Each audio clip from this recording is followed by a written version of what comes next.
할렐루야. 오늘 고린도전서 1장 29절에서 31절까지 말씀을 함께 봤습니다. 오늘 읽은 본문의 말씀은 바울이 고린도 교회 성도들이 어떤 사람들인지를 이야기를 26절에서 했습니다.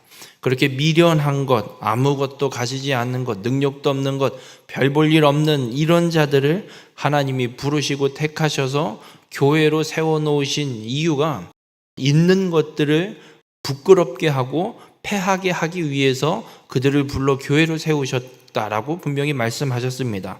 그러면 왜 하나님은 미련한 걸 택하셔서 있는 것들을 부끄럽게 하고 패하게 하실까? 그 이유, 그 목적에 대해서 오늘 본문에 말씀하고 있습니다. 오늘 본문을 통해서 아무것도 아닌 나를 자랑하는 자가 되지 마시고 오직 하나님만, 우리의 구원자 되시는 예수 그리스도만 온전히 자랑하고 살아가는 우리 모든 성도님들이 되시길 주님의 이름으로 축원합니다. 아무것도 아닌 우리가 구원받은 건 전적인 하나님의 은혜입니다. 어디에도 우리의 공로는 들어가 있지 않습니다. 예수 그리스도께서 하나님의 구원의 계획대로 우리의 죄를 대신 지시고 십자가의 죽으심으로 우리의 죄 문제가 해결되고 하나님의 자녀가 되는 구원의 은혜를 우리가 받았습니다. 그리고 하나님께서 그렇게 우리를 구원하신 것, 우리를 부르시고 성령을 부어주셔서 복음의 진리를 깨닫고 구원하신 건 세상의 것들을 부끄럽게 하기 위해서 그렇게 만드셨고, 그리고 우리를 그렇게 택하신 이유, 이 미련한 것들을 택하신 목적은 오늘 본문 29절에 이는 아무 육체도 하나님 앞에서 자랑하지 못하게 하려 하심이라 선언하고 있습니다.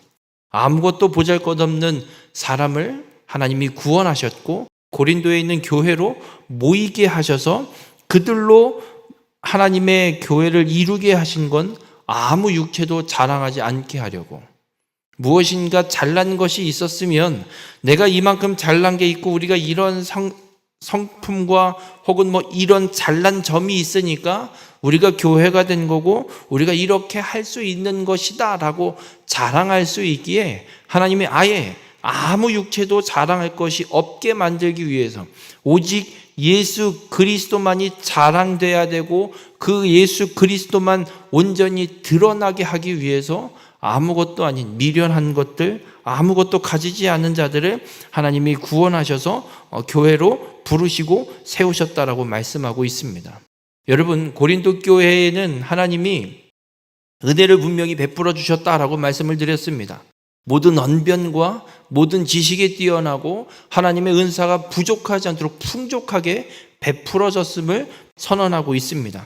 그렇게 하나님이 은사와 은혜를 주셔서 그런 역사들이 일어나고 있는 것인데, 고린도 교회 성도들은 어떻게 행동을 하고 있냐면 분파를 나누고 자신의 분파를 자랑하는, 우리를 가르쳐준, 내게 세례를 준 분이 누구이고 그렇기 때문에 이런 은사가 나타나는 것이다라고 서로 자랑하고 서로 싸우고 서로 잘났다라고 분쟁하고 있는 겁니다.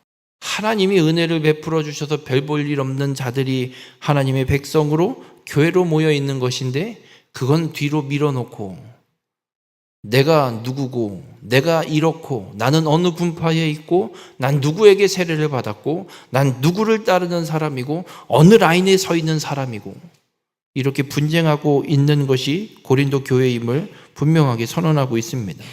그런데 이 모습이 지금 우리 한국 교회가 갖고 있는 모습이기도 합니다.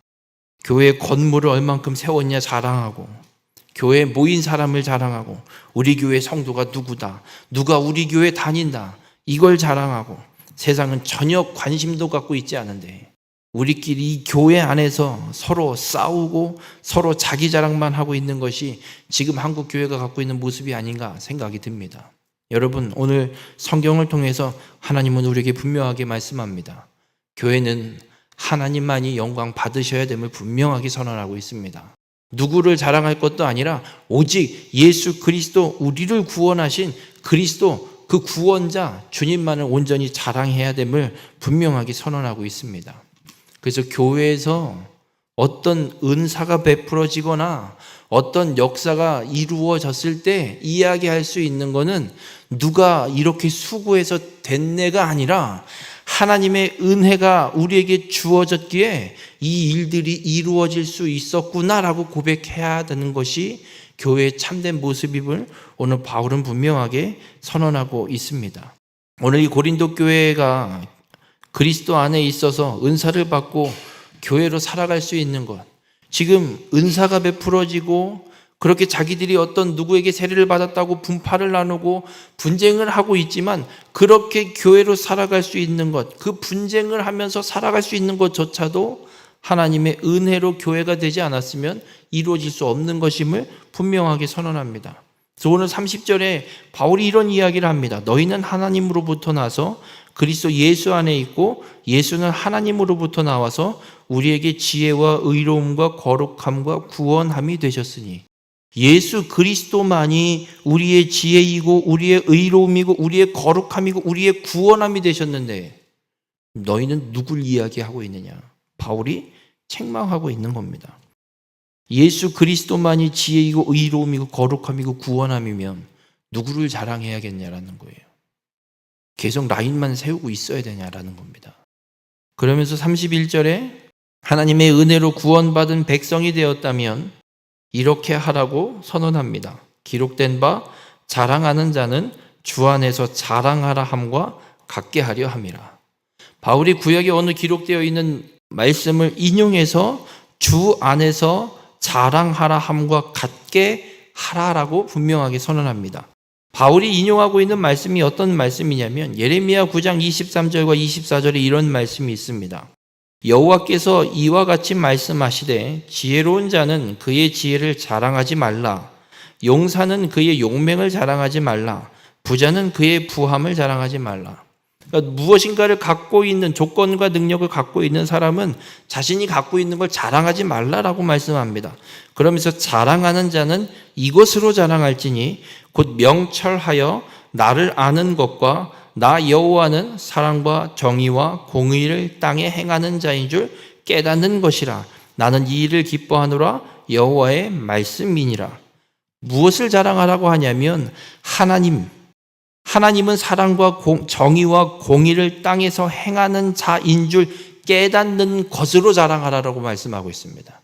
이것을 바울은 오늘 좀 자유롭게 그냥 뭔가 쭉 설명하기보다 구약의 예레미야 선지자를 통해 말씀하시는 것처럼 너희들이 갖고 있는 것으로 자랑할 것이 아니라 우리에게 사랑과 정의와 공의를 이 땅에서 행하셔서 그리스도를 이 땅에 보내 우리의 구원을 이루신 그 하나님, 그 그리스도 안에서 자랑하라라고 분명하게 말씀하고 있습니다.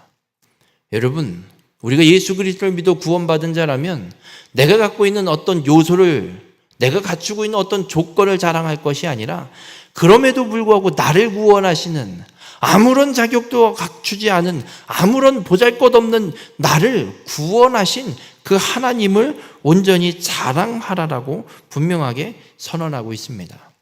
우리 모든 성도님들, 여러분의 자랑은 무엇입니까? 많은 부모들의 특징은 자기 자식을 자랑하는 게 특징입니다. 그런데 교회 안에서는 그게 일어나면 안 된다고 주님 분명하게 말씀합니다. 교회에서는 오직 예수 그리스도만을 자랑해야 됨을 분명하게 선언하고 있습니다. 여러분, 교회는 사람이 높임을 받으면 안 됩니다. 목사도 높임을 받으면 안 됩니다. 그 누구도 사람이라는 존재가 교회 안에서 높임을 받으면 안 됩니다. 교회 안에 높임을 받아야 될 분은 오직 하나님 한 분밖에 없고, 우리가 자랑할 분은 우리의 죄를 대속하시고 십자가에 죽으신 예수 그리스도밖에 없음을 오늘 바울은 분명히 선언합니다. 그것이 분쟁을 하지 않은 길입니다. 누구를 자랑하겠습니까? 바라기는 우리 모든 성도님들의 삶이 우리를 구원하신 진실하신 복음이신 예수 그리스도만을 온전히 자랑하며 살아가는 우리 모든 성도님들이 되시길 바랍니다. 매일매일의 생활 속에 우리의 입술을 통해 우리를 구원하신 복음이신 그 예수 그리스도만이 나의 자랑이 되는 믿음의 삶을 온전히 살아가는 우리 모든 성도님들이 되시길 주님의 이름으로 축원합니다.